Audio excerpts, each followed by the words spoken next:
Kam edhe 3 minutat procedurës dytë, edhe 2 replik, ju lutem shtojni, bëjni bashkë me qenë se refuzuat që të më jepni fjalën. Unë nuk e di se pse ishte arsyeja që vetëm mua nuk ma thatë fjalën.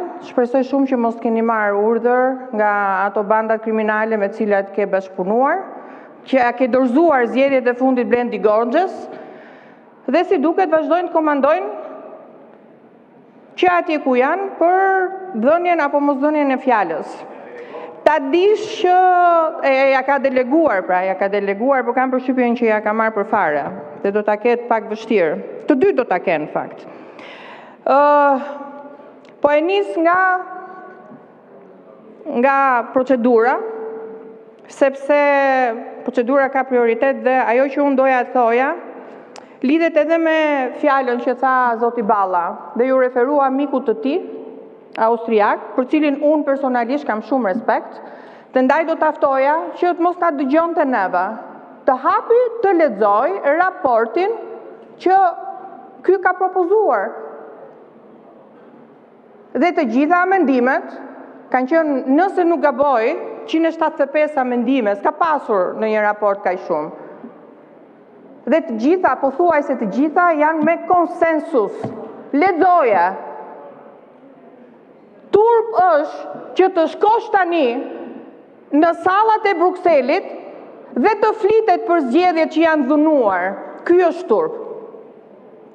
Turp është që pikërisht kjo mënyrë se si Eliza drejton parlamentin është në 10 pika.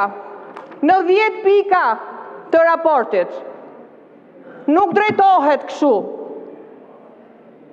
Parlamenti ka kërkuar raporti të marrë statusin që duhet ketë, të drejtohet ashtu si që duhet, të bëj transparencë, të bëj check and balance.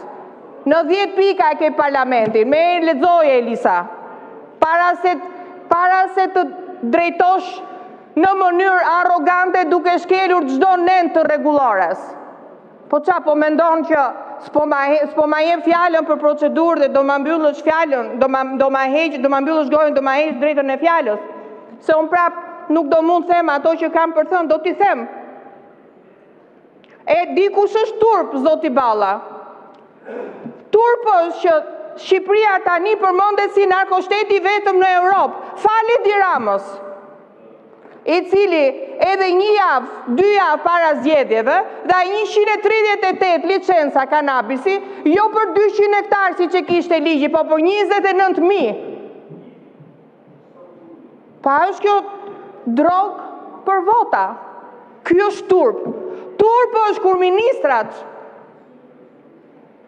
kur deputetët e PS-s, kur drejtuesit e policisë, kur gjyqtar e prokuror, dhe besoj ju jeni në dieni, zoti Balla, përmende në skajën Kroçat. Besoj jeni në dieni sepse jeni një nga aktorët aty, të përmendurit aty edhe për zgjedhje, për dhunim zgjedhjes, njëra band kundër bandës tjetër. Ky është turp. Dhe mos mendoni juve që miku yt austriak apo gjithë europarlamentarët tashmë nuk i din. A i dini kush është turp? Që Shqipëria, kur diskutohen zgjedhjet, përmendet për shtetin që është bërë bashkë me krimin. Dhe pikërisht to struktura kriminale po ndalin rotacionin. Dhe nuk e tham neve këtë, jo. E tha kryetari i misionit të vëzhgues dhe një nga eurodeputetët më korrekt, një nga politikanët më të mirënjohur gjerman, Michael Gallagher. Nuk e tham ne.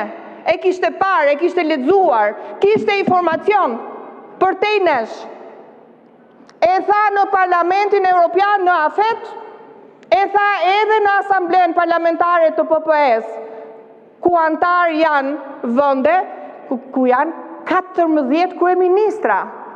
E dëgjuat edhe sekretarin e përgjithshme, që tha neve po vrojtojmë Shqipërinë, sepse zgjedhjet nuk kanë qenë të lira, sepse nuk ka pasur kushte të barabarta, sepse është abuzuar në mënyrë masive.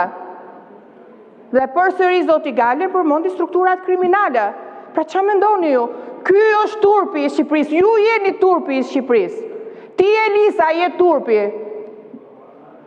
Që në vend që të shkoje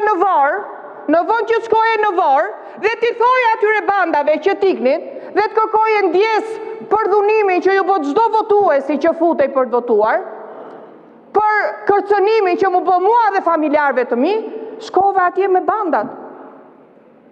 I dhe kra më shumë atyre bandave dhe bandave tjera. Ky është turp. E keni nxirë ju faqen e Shqipërisë. Dhe po, merrni lexoni raportin 2023-2024 për të kuptuar se çfarë mendon Europa. Dhe jo vetëm kaq, po i bashkohem kërkesës së zonjës Tabaku, duhet debat. Ky raport duhet debatuar, duhet diskutuar dhe çdo pikë e këtij raporti duhet kthyer në plan pune për parlamentin, për qeverinë, për institucionet shtetërore, për shoqërinë civile, për mediat dhe për gjithçka, për çdo institucion. Duhet zbatuar. A jemi ne dakord që t'hyjë Shqipëria sa më parë? Po, t'hyjë Shqipëria sa më parë, sepse ka më shumë kontroll. A jemi gati neve për t'hyrë? Jo. Zgjedhjet e fundit e kanë shkatruar përfundimisht rrugën europiane të Shqipërisë. U habitën të gjithë miqtë e mi në konferencën në Moldavi para 2 ditësh. Kishte deputet, ishte presidentja e Moldavisë, kishte eurodeputet. Kur shifnin videot se si nxirrej fleta e votimit nga kutia për të kontrolluar, se si para se të votohej, shkonte kryetari socialisti i shifti kontrollonte votën. Po ku ndodh në Evropë? Në cilin vend të Evropës, ose në cilin vend që aderon për në Evropë, ndodh një gjë e tillë. Po alarmuan kur pan fotot dhe videot e kriminalëve që rrinin aty me qindra, edhe me badge falso, të siguruara nga institucionet shtetërore, që dhunonin një nga një, u alarmuan. Si është e mundur, thanë, që kjo ndodh në Shqipëri?